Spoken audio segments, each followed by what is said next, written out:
ছেলেকে আপনি স্কুলে পাঠান, আমাদের শিক্ষা ব্যবস্থা এরকম হয়েই গেছে। স্কুলে প্রথম দিন যাবে, দুদিন 4 দিন যাবে, স্কুল থেকে ঘুরে এসে প্রথমে বাপকে বলবে গুড মর্নিং ড্যাডি। বলে বলে না? বলে না? কথা বলে। তারপরে বলছে গুড মর্নিং পাপা। বাপটা পাপা হয় কি করে আমার মাথায় ঢোকে না।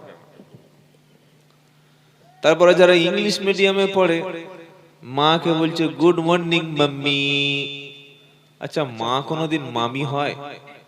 হ্যাঁ, এইসব বাদরামি গুলো শেখানো হচ্ছে। আর আমরা মনে করছি মাসে 3000 টাকা দিয়েছি আমার ছেলে ইংলিশ মিডিয়ামে, কি সুন্দর মামি বলছে, পাপা বলছে, ড্যাডি বলছে। বাপের জামার বুকটা খুলে ফু দিচ্ছে, আহ ড্যাডি।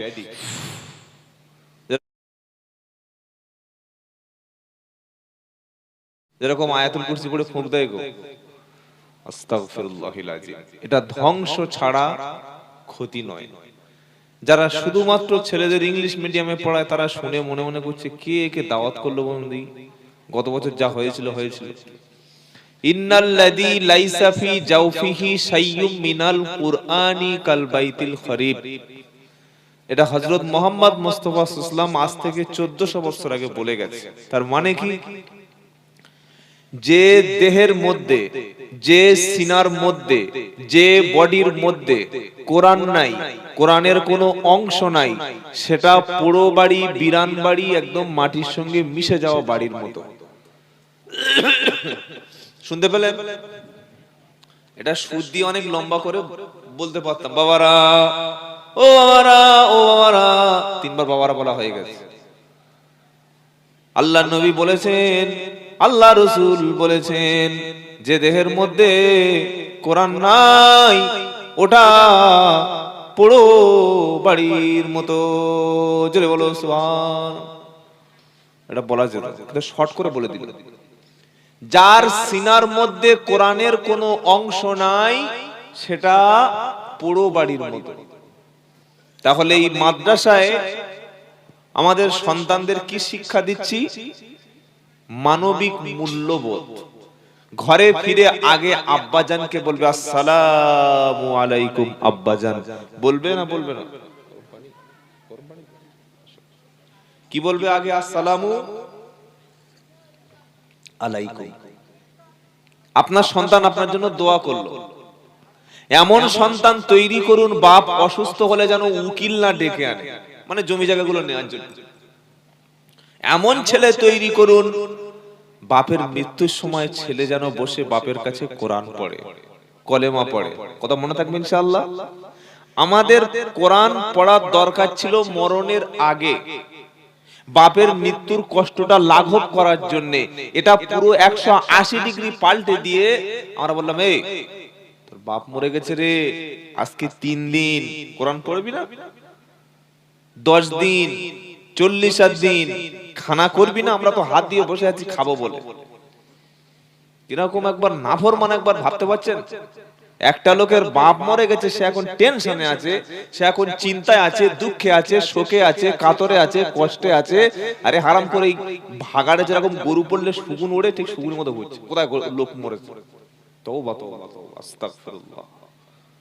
কোরআন জীবিত মানুষের কাছে পড়ার কিতাব, মরা লোকের কাছে পড়ার কিতাব না। বড় বড় ওলামারা সব বসে আছে, মাদ্রাসা আছে, জিজ্ঞাসা করে দেখেন যে কোরআন মরা লোকের জন্য এসেছে না জীবিত লোকের জন্য এসেছে। ওষুধ বলেন, ডাক্তার বলেন, প্রেসক্রিপশন, চিকিৎসা জীবিত লোকের জন্য করি না মরা লোকের জন্য করি? যারা জীবিত তারা জবাব দিন, মরা লোকের জবাব দিতে হবে না, এমনি তো মরে গেছে। বলেন, ডাক্তার, ইনজেকশন, ট্যাবলেট, ক্যাপসুল, ওষুধ এগুলো জীবিত লোকদের জন্য ব্যবহার করি না মরা লোকদের জন্য? আপনি ভালো করে বুঝতে পারছেন জীবিত লোকের জন্য ওষুধ খাওয়াতে হয়, জীবিত লোকের জন্যই আপনার ডাক্তার দেখাতে হয়। মরা লোকের ইনজেকশন দিয়েও কোনো লাভ নাই, ট্যাবলেট ও খাবে না। তো যে মরে গেছে ও কোরআন শুনবে? শুনবে না, শুনিয়ে লাভ হবে না। দরকার ছিল কার? জীবিত লোকগুলি। সেজন্য ভাইরা, সমাজ পাল্টাতে হলে আমাদের সমাজে বেশি বেশি শিক্ষিত মানুষের প্রয়োজন। কোন শিক্ষিত মানুষ? জেনারেল শিক্ষার সাথে সাথে যে শিক্ষার মধ্যে আল্লাহর ভয় থাকবে। ডাক্তার ডাক্তারি করছে, একটা রুগী এসছে, খুব সুন্দর দেখতে, ওই রকম একদম মারাত্মক দেখতে। ডাক্তার পর্দাটা টাঙিয়ে দিয়েছে, দিয়ে স্বামীকে বলছে বাইরে যাও। কেন? না কিছু ব্যাপার আছে। এইবার আস্তে আস্তে বিভিন্ন কথা বলতে বলতে, এমনও ডাক্তার আছে মাঝে মাঝে পেপার পত্রিকায় দেয়, ওটিতে অপারেশন থিয়েটারে গিয়ে মহিলা রোগীকে চিকিৎসার নামে বলৎকার পর্যন্ত করে। এটা আপনারা কোনোদিন শুনেছেন না? আমি বানিয়ে বলছি বলে মনে হচ্ছে। শুনেন নাই? কিরকম চরিত্র বুঝতে পারছেন? চলুন, তার মধ্যে কোরআন নাই বলে। এমন অনেক স্কুলের মাস্টার আছে, সবাই নয়, একজন দুজন, খুব কম, ছাত্রীকে নিয়ে, ম্যাডামকে নিয়ে, একই স্কুলের স্টাফ ক্লাসের ছুটিতে ফাঁকি দিয়ে অন্য জায়গায় নিয়ে হোটেলে গিয়ে রাত পর্যন্ত কাটিয়ে আসছে। এরকমও স্কুলের শিক্ষক আছে। এ তো শিক্ষিত, কিন্তু কিসের অভাবে এই চরিত্রটা ধ্বংস হলো? কোরআন নেই বলে। কি নেই বলে বলেন? কোরআন জানা নেই বলে। এমন অনেক রেশন ডিলার আছে, এটা বলবো না বলে কিন্তু চাঁদা পয়সা উঠবে না। এমন অনেক রেশন ডিলার আছে, দুয়ারে সরকার আসার আগ পর্যন্ত যত মাল সরকার দিয়েছে ভুঁড়িটা এরকম করে নিয়েছে। আমাদের বারাইপুরে আছে, আপনাদের এখানে নাই, সব ভালো মানুষ। কি চাল চোর, গম চোর, ডাল চোর, হস করে এসে তারপরেও চাল চুরি করছে। সব আছে, দাড়ি আছে, টুপি আছে, হজ আছে, কিন্তু ভিতরে আসল মালটাই নেই। সেটা কি? আল্লাহ দেখে ভয়, খৌফে ইলাহি, ভয় নাই আল্লাহ দেখে। তো আল্লাহ দেখে ভয় তৈরি হবে তখন কোরআন পড়বে এবং কোরআন বুঝবে যখন। এমনও মুসলমান আপনাদের এখানে হয়তো এক পিস দু পিস বেঁচে আছে, যে যারা ছেলের বিয়ে দেওয়ার সময় মেয়ের বাপের ঘাড়ে বাঁশ দিয়ে পুরো টাকাটা উসুল করে নিয়েছে। এখানে রকম ভালো লোক আছে। যদি থাকেন কেউ, কাল সকালে যেগুলো জোর করে নিয়েছেন ওগুলো ফিরে দিয়ে আসবেন ইনশাআল্লাহ। বলে কেন?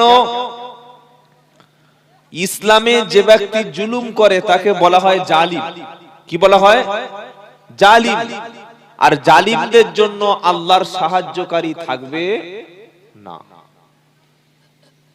জালিমকে দেখে অনেক কিছু মনে হবে, কিয়ামতে জালিম থেকে, জুলুম থেকে, জুলুমাত অন্ধকার হয়ে যাবে হাসরের ময়দান। আল্লাহু আকবার। আমাদের সমাজে এমনও মুসলমান আছে যে লটারির টিকিট কাটে, মদও খায়, নামাজ পড়ে না। এই লটারির টিকিটের সংখ্যা যেভাবে দিন দিন বাড়ছে, সরকার যদি কড়া হাতে দমন না করে, সরকার যেভাবে ঢালাও ভাবে লটারির টিকিটকে ছেড়ে দিয়ে রেখেছে, পুলিশের সামনে লটারির টিকিট কাটছে, পুলিশ দেখেও কিছু বলছে না। কেন? বর্তমান পুলিশগুলোর চোখের একটু সমস্যা আছে, দু একটা পুলিশ ছাড়া। বলে কিরকম? যে সমস্ত গাড়ির মানদি করা থাকে, আমি বক্তব্য শুরুর আগে কয়েকটা কথা বলে নিই, একটু শুনে রাখুন। কোরআন না থাকার কারণে আমাদের সমাজের ধ্বংসটা কি করে হলো? আপনার গাড়ির লাইসেন্স থাক আর না থাক, গাড়ির কাগজ থাক আর না থাক, যদি মানলি করা থাকে, থানার সঙ্গে আপনার একটা যোগসোগ ব্যবস্থা থাকে পুলিশদের সাথে, ওতে গাঁজা নিয়ে চলে গেলেও পুলিশ আপনাকে দাঁড় করাবে না। বুঝলেন? যারা গাড়ির ড্রাইভার তাদের জিজ্ঞাসা করুন যে আমার কথাটা ঠিক বলছি ভুল বলছি, কিছু বলবে না, আপনাকে সামনে থেকে গাড়ি পার করে দেবে। এই পুলিশ অফিসার এমনও আছে, আমার অনেক বন্ধু আছে পুলিশ অফিসার, বড় বড় পুলিশ অফিসার, একটা টাকা পর্যন্ত ঘুষ তারা খান না, 5 ওয়াক্ত নামাজ পর্যন্ত পড়েন। বলুন সুবহানাল্লাহ। তাহলে পুলিশ লাইনের অবস্থা আমাদের জেনে গেলাম। শিক্ষা ব্যবস্থা এই অবস্থা, আপনি যাবেন কোথায়? আরেকটা ভন্ডামি বলি, পুরো সমস্ত ক্যান্সার, ওষুধটা কোথায় দেবেন আর নেবেন কোথায়? মাদ্রাসা নাই, মাদ্রাসার নাম করে চাঁদা তুলছে। দেখেছেন এটা? হ্যাঁ বা না? একটু মুখটা খোলেন। হ্যাঁ, মাদ্রাসাই নাই। সকালবেলা এসে দু চারটে ছেলেকে টুপি পরিয়ে দিয়েছে, ভিতরে শার্ট জামা পরে আছে, পাঞ্জাবি পরিয়ে দিয়েছে। এসে এবার ঘুম থেকে উঠে সব মানুষ কাজে যাবে, মায়েরা তো আর কাজে যায় না, ওরা বাড়ি থাকে। একজন বসে থাকে গাড়িতে, দুটো ছোট মাইক থাকে, কানে হাত দিয়ে, বাবারা ওই আনেরা, কি হলো রে? মাদ্রাসা, এতিমখানা, এতিম বাচ্চারা পড়াশোনা করে। ও মায়েরা, আমার নবী এতিম ছিলেন। এটা শুনলে কিন্তু মেয়েদের মন গলে যাবে। কি বলছেন আপনারা? মেয়েদের মন এত নরম, আহা হা।